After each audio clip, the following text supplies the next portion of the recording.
Muy buenas noches a todos. Espero que se encuentren muy bien. El día de hoy me gustaría poder empezar esta charla contándoles acerca de un buque llamado Mar del Plata.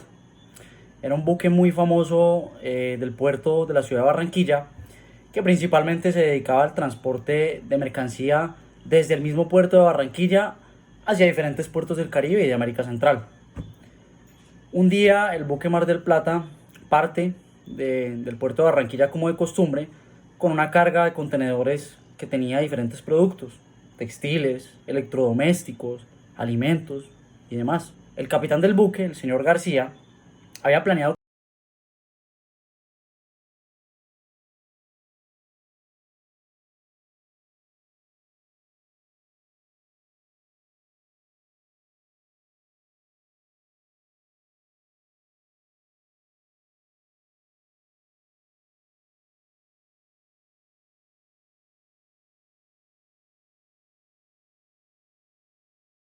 los vientos eran muy fuertes, la lluvia era muy intensa, tanto es esto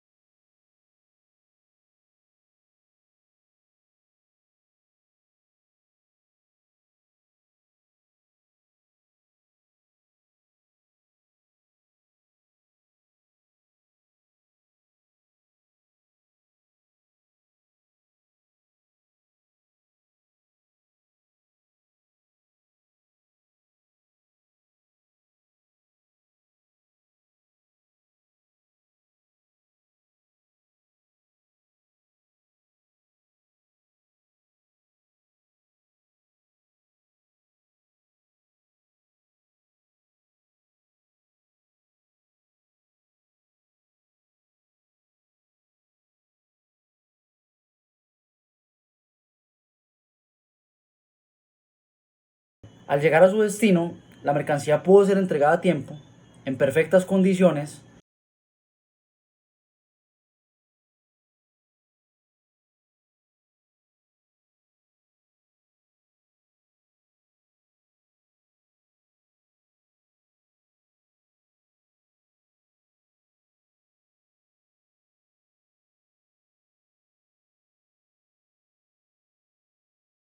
Seguridad de su buque, pero también de la carga. Debo confesarles que la historia del Mar del Plata fue totalmente fabricada, no fue un suceso histórico. Sin embargo, la situación, digamos, eh, contenida en esta historia tiene un propósito, y es que el día de hoy les he venido a hablar de lo interesante que es la relación simbiótica, la relación, digamos, estrecha, que guardan dos figuras muy importantes en el derecho marítimo y en el derecho de los contratos a nivel internacional, pero también a nivel local. Y se trata del contrato de transporte marítimo o el contrato de transporte en sus aspectos generales, pero también del contrato de seguro, y en este caso el seguro marítimo. Tanto el contrato de seguro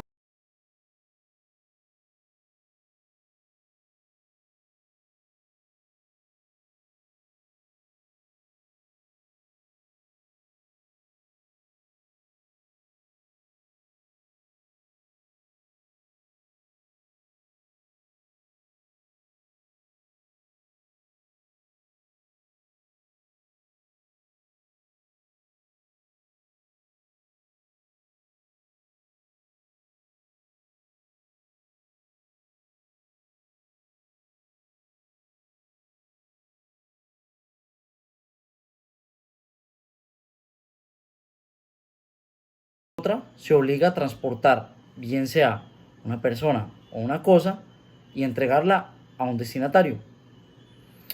Ahora bien,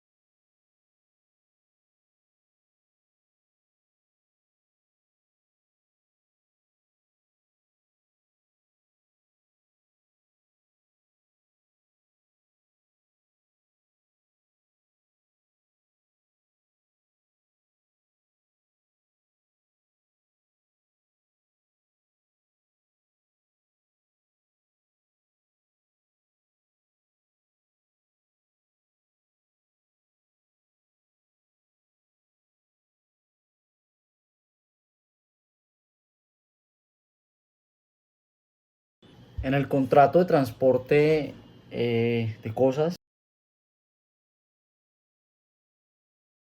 principalmente, por un lado está el transportador y por otro lado está el remitente. Digamos que la naturaleza de sus obligaciones es un poco diferente. Para el transportador son principalmente tres. En primer lugar, está la conducción de la cosa al lugar por el medio y dentro del tiempo pactado. Por otro lado, digamos, está obligado a recibir la mercancía. Y finalmente, a custodiarla y conservarla. Esto es una obligación que podemos ver inmersa y que podemos ver reflejada en el actuar del capitán García en la historia que yo les comentaba anteriormente, el cual de alguna u otra forma, con todos los medios que tenía a su disposición, garantizó y conservó el estado de la mercancía para poderla llevar a su lugar de destino. Y es que es algo que vamos a explicar a continuación, y es acerca de la naturaleza de las obligaciones del transportador. Ya voy para allá. Hablando del remitente, este tiene un poco más de obligaciones. En primer lugar, debe pagar el precio y los gastos. Debe poner a disposición las mercancías al transportador, como lo dispone el artículo 1008 del Código de Comercio.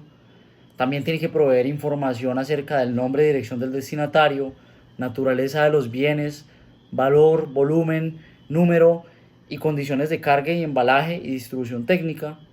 Además, debe proveer documentos que sean requeridos por las autoridades si es el caso, realizar propiamente el embalaje y también, si es el caso, informar el carácter restringido o peligroso de las mercancías que vayan a ser transportadas. Otro aspecto que me parece muy relevante de este contrato es que la libertad de las partes es un elemento muy fuerte y que se ve muy marcado en este mismo. ¿Por qué lo digo? Porque hay figuras como los Incoterms que permiten que las partes tengan la libertad de disponer sobre ciertos, digamos, sobre ciertas cargas, como lo son quién contrata el seguro, en qué momento se traslada el riesgo de la mercancía. Y esto es posible gracias a una figura que se llama el DPCash. Es una figura de derecho internacional y de derecho a los contratos, que básicamente lo que establece es que las partes tienen la posibilidad de elegir varias legislaciones que afecten diferentes partes de su contrato. También podemos empezar a ver cómo el contrato de seguro está presente en el contrato de transporte de cosas, y finalmente concluir al respecto de este contrato, que de alguna u otra forma, y esto era lo que mencionaba anteriormente, le genera al transportador una obligación de resultado y no de medio. Es decir, como lo veíamos en el caso del señor García, a todo costo quiso conservar la mercancía porque precisamente tenía que garantizar que llegara a su lugar de destino. Esa es la obligación del transportador. La obligación del transportador no es poner todos los medios a disposición del remitente para poder llevar la mercancía al destinatario, sino es como tal hacer que la mercancía llegue del punto A al punto B. Y esto es algo muy importante a tener en cuenta. El contrato de seguro es en principio un contrato bastante extenso. Digamos, por definición, es un contrato en virtud del cual una parte denominada aseguradora se compromete a compensar a otra parte denominada asegurada por un daño o perjuicio que ésta pueda sufrir en caso de que ocurra el riesgo que está siendo asegurado, es decir, el riesgo que manifiestamente está siendo expresado en el contrato. Esto nos deja con los elementos esenciales del contrato, los cuales son el riesgo, la prima, es decir, la suma de dinero que se está pagando para que eventualmente me puedan compensar por ese daño. Luego estaría el daño propiamente dicho, o el riesgo, y finalmente la obligación condicional del asegurador en caso de que ocurra este riesgo. Digamos que el seguro marítimo, a pesar de todo esto, tiene unas particularidades, y esto se debe a que fue tomado directamente de la ley inglesa de 1906. Un ejemplo de esto es que a partir del artículo 1703 del Código de Comercio se regula la actividad del seguro marítimo, aparte de la regulación del contrato de seguro, que ya existe en el mismo código. Un ejemplo de esto es que, por ejemplo, en el seguro marítimo solamente se aseguran daños y no personas. Además, que el objeto principal del seguro marítimo son los riesgos inherentes a la navegación marítima, aunque el artículo 1703 anteriormente mencionado establece que, si bien el objeto principal del contrato de seguro marítimo son los riesgos inherentes a la actividad marítima, también pueden haber otros riesgos que de alguna u otra forma se hagan extensivos a la protección de otros riesgos terrestres, fluviales o aéreos, pero siempre que estos sean accesorios a la expedición marítima. Las partes involucradas en este contrato, como lo mencionaba anteriormente, son el asegurador y el asegurado. No obstante, y como ya sabemos en la ley de seguros, las partes también ya se pueden extender al tomador, el beneficiario, el asegurado y el asegurador. Y como veíamos en el contrato de transporte, en el cual la libertad contractual le permite a las partes, por ejemplo, elegir el Incoterm que se va a aplicar, dependiendo de uno u otro. Por ejemplo, el tomador del seguro puede ser, en el caso del contrato de transporte marítimo, el remitente, pero también puede ser el destinatario de la mercancía. Ahora, el seguro marítimo cubre una amplia variedad de riesgos. Ejemplo de esto pueden ser algunos eventos naturales como tormentas, marejadas, maremotos o algunos otros que puedan ser causados por mano del hombre, como por ejemplo piratas, cosa que se pensaba que pueden estar, digamos, en el pasado, pero hoy en día también ocurre, colisiones o encallamientos. Es importante también destacar que el contrato de seguro marítimo existe una obligación del asegurado de tomar todas las medidas que éste pueda para evitar la extensión y propagación del siniestro. Pero también, y por otro lado, en el contrato de transporte, el transportador tiene la obligación de custodiar la mercancía. Y de alguna u otra forma empezamos a ver cómo las prestaciones de un contrato y las prestaciones de otro contrato totalmente diferentes terminan siendo, digamos, o terminan recayendo sobre un punto muy parecido. Y si uno se pregunta, digamos, en el caso del contrato de seguro, yo como tomador y como asegurado, pues claro, tengo, digamos, la carga de evitar la extensión y propagación del siniestro, pero yo no estoy en el buque en el momento en el que el siniestro pueda llegar a ocurrir. Es por eso que en virtud del contrato de transporte, esta, digamos, carga se puede llegar a trasladar inclusive al transportador sin que jurídicamente, digamos, haya una mezcla entre ambos conceptos. Obviamente, la obligación de un contrato es en virtud de ese contrato y se puede demandar en virtud de ese contrato, y la obligación de otro contrato va por otro lado totalmente diferente. Eh, por otro lado, el artículo 1704 del Código de Comercio nos dice cuáles son esos casos de expedición marítima, es decir, nos establece de manera taxativa cuáles son los casos en los que se considera que existe una expedición marítima y que por lo tanto hay un riesgo que es asegurable. También se define los riesgos marítimos y se dice que los riesgos marítimos son aquellos propios a la actividad de la navegación marítima o incidentales a ella: tempestad, naufragio, encallamiento, abordaje, explosión, incendio, etc. El mismo artículo nos está, digamos, diciendo cuáles son esos riesgos. El 1706 habla de la validez del seguro marítimo sobre el riesgo putativo. Digamos que por la historia de este contrato, de alguna u otra forma hay mucha incertidumbre de cara a la actividad que se está asegurando y por lo tanto existe la validez del riesgo putativo en este contrato. Por otro lado, hay un interés asegurable también en el flete, y el artículo 1703 dice que toda la persona que así lo prevé puede tener interés asegurable sobre el flete y también sobre el costo del seguro. Ahora, a manera de conclusión, yo quiero, digamos, enfatizar en la importancia de estos dos contratos, los cuales de alguna u otra forma no pueden existir el uno sin el otro. Es decir, siempre